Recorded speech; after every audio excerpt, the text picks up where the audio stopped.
So, ladies and gentlemen, you're most welcome again. This is Pastor Francis from TebiTalks.com, and today we are going to discuss something very important. And this message goes direct to the parents. These parents who are having students who are in school, could be lower school or high school, or even in colleges. So, the reason why I'm sending this message to you is because in some areas, especially in developing countries, we've seen where students or young pupils are not allowed to have access to computers, be it mobile phone or laptops. This is not because they are very expensive, but because of also some mentality that uh, someone who is young can not use a phone or cannot use a computer because of other reasons. So I'm coming up with reasons as to why a student is supposed to have a phone. A student is supposed to have a laptop. These devices are not supposed to be used in other way, but to really increase the performance in academics. So we're going to see why or what are the reasons as to why these people should really have these devices. One, digital literacy. You know very well that computers or technology is becoming the integral part of our lives. This is because students need to learn and use computers. Like even when they grow up, you find now everything is going digital, and allowing students to use or to have the knowledge of IT at the lower age is really very vital, because when they grow up, they use this skill. They will use this skill to make decisions and even come up with courses or decide to take courses which have IT involvement. And so making sure that these students from the lower classes grow up with the digital literacy skills, this will really be beneficial throughout their academic and personal lives. So I really encourage parents to allow their students to have this, to have access. Maybe when, if it's not allowed in school, whenever they reach at home, you could consider buying just this one of the device. Could be just a tablet, so that you make sure that the student grow up while having access to it, know how to browse and get more information from the internet, so that this person or the person grow up when knowing that there's also some kind of technology which is available. Then the other thing is about interactive learning. Computers and other digital devices can be used to create interactive learning and experience. This could help engage young learners. For example, students can really play games. These are games which are educational, or these are games which provide knowledge in academics. Then we have simulation. Simulation, like after having different models come together, then you simulate how certain objects can interact and form a certain thing, which is so much important. Then we have also multimedia tools for learning. And when I talk of multimedia, you need to think of images, you need to think of videos, you need to think of audio. So making sure that these students really interact with all of these tools is really very important at the early age. Then access to information. Information is really very important, and computers and the internet provide students with access to a vast of amount of information. This can help them explore more topics and different things, and without even any need of supervision or teachers, a student can easily get what he or she wants from the internet, can browse certain topics in any subjects like chemistry, biology, and get to learn even at his or her convenience, be it at night or day. 24/7, a student can really get what he or she wants. So this information is very key, is very, very important, and I would really encourage that as a parent, what are you doing? What are you doing to make sure that your child have access to this type of information? So please try to do something. Then we also have what we call instruction, differentiated instruction. Computers can be used to provide differentiated instruction where students can work on their own pace and level. Of course, we have adapted learning software which can adjust difficulty levels and tasks based on individuals and students' performance, providing more challenges and tasks for students. For example, this could be providing extra support for those who may be struggling. We have really softwares and websites which can really provide this. For example, if you are here in the US, you could use a website like Khan Academy. You can use other websites like Udemy, like there are Coursera.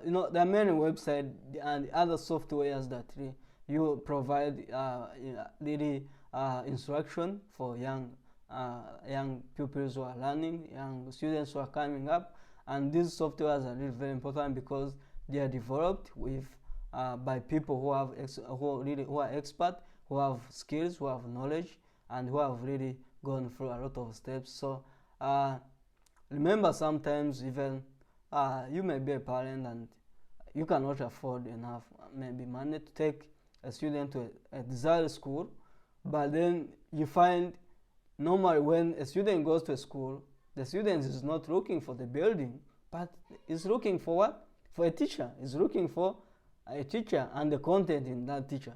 So now, if this teacher can record this content and put it in one place that whenever a certain student wants it, can find it, then I don't see any reason as to why that student should admire or struggle to go in the other school. So that's what is really happening in digital learning.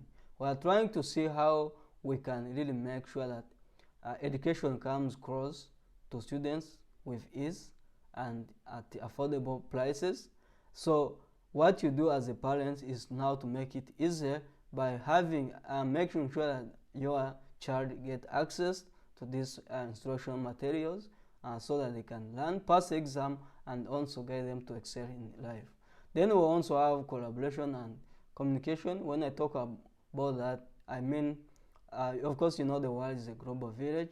Now we have both teachers and students from different areas and different schools. Now, by allowing your child to have access to these devices and internet, meaning they will have to collaborate with their fellow students, they will have to collaborate with teachers. In case I remember those days when I was still in P7, Senior 4, when I'm going for mock, sometimes you have a lot of questions that in your head, some with answers, others without answers, because you are really not sure what's going to come in the exam. And even when you try to find some answers, even from teachers, even some teachers are really not sure. They don't know exactly how to help you.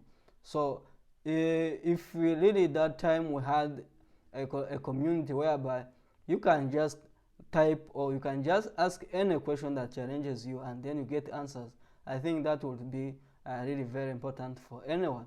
So now it is really very important because right now we have in any platform, in these softwares, in this website which provide e-learning, like Khan Academy, we have a community. Like when you go to brainy.com, this is a website we provide question and answers, and we have a community of more than 5 million students, and even those who have really finished, they still remain there as alumni. So now whenever you go and you have a very question which is really disturbing your brain, and pose the question there, your fellow students can help you to answer, the teachers can help you to answer. And even besides that, we have a platform like Google Classroom, and even there are many platforms whereby students can interact with their fellows, students can interact with teachers, and they get their questions answered. So it's really very important that you allow your child to have access to technology, allow your child to have access to these devices so that they grow up knowing how to use them first, and also how to use them to acquire what they want. That is in the form of instructions that guide them in their performance. And also, in conclusion, I would say the use of computers in law school can really be effective tool to enhance learning promote digital literacy and prepare students for digital age. So as a person who did IT and also doing IT projects, I would really encourage my parents out there, both in developing and developed countries, because even developed countries like in the US, there are still those parents who are still backward. So I would encourage every parent that you allow your students, allow your children to have access to these devices. But remember, what you should do is that you need to act as a parent, do your role by guiding them to the rightful information, to the right source, to the right website, to the right channel where they can get the right information. When you do that, then you will be a responsible parent, and the country will love you and really appreciate for what you do, because what you train your child to be is how the country or how our country tomorrow will be. So please, I encourage you and I really thank you for watching this video.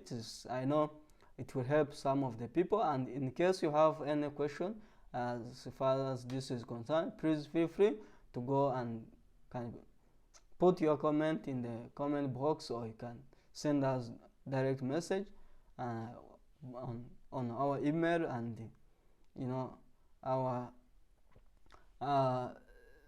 WhatsApp message, WhatsApp number. I think it's available on our social medias, and any way you want to contact us, you can get us. So please feel free and share this video so it can reach as many people as it can.